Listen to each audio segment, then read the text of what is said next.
So I have so many clients that have been on this journey with me that have no capacity to do anything like you just described. And they live in a fury of life with kids, huge obligations, and giant jobs. Hmm. So this is about really creating, first of all, a shift in your mind. Second of all, it's about reprioritizing, not looking at reprioritizing the mix of everything in your job, but the mix of everything's in you. So I'll give you a practical example. I had a client that was really truly a high performer at his company, but he was crashing. He had an extremely difficult boss, and his boss was, kind of one of those bosses that, he would have been justified to leave the job for. It was a really bad I've had a boss few of those. situation.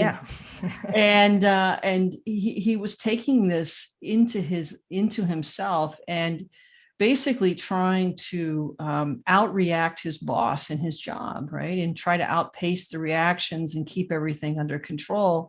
And in his performance self, judging himself pretty harshly, pretty critically for the fact that he was in a bad situation and he wasn't set up for success. And maybe that was all his fault. And what else can he do? There was a lot of stuff going on. What we had to do was redefine his identity and reacclimate him to the goodness in his life so he wouldn't go to the skating rink with his daughter and stay on his iPhone, that he would actually skate with her.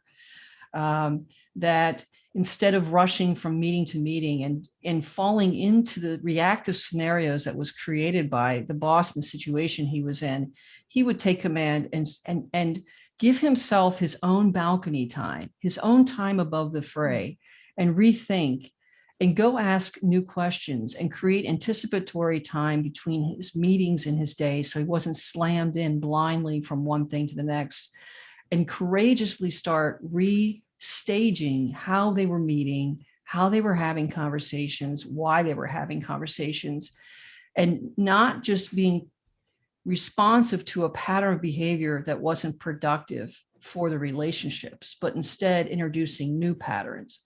But what is important about this is the fuel that started him doing this wasn't me coming to him saying, you need these job competencies to manage this boss.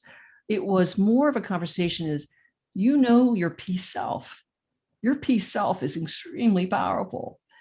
And who you are as a person is amazing and beautiful. And what your talent, once I got his talent story, oh, buddy, you got the equipment to re engage differently here. And now, instead of looking at his job as the be all do all of his performance, his job was nothing more now than a lab.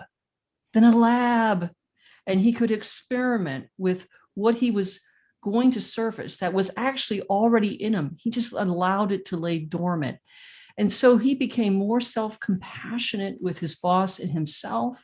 He became more compassionate. And he actually navigated that situation to where he was offered a promotion from another department when there was a downsizing, just because the way he was beginning to handle what other people certainly recognized he was in a difficult situation, but it was how he was responding to it. And he didn't even really meet the targets because it was impossible in the situation, but he still got promoted. And the funny end of that story was he got promoted to another bad boss. Of course. It was another really tough boss situation, and maybe in a way a little bit worse, but his whole demeanor with that didn't even impact him anymore.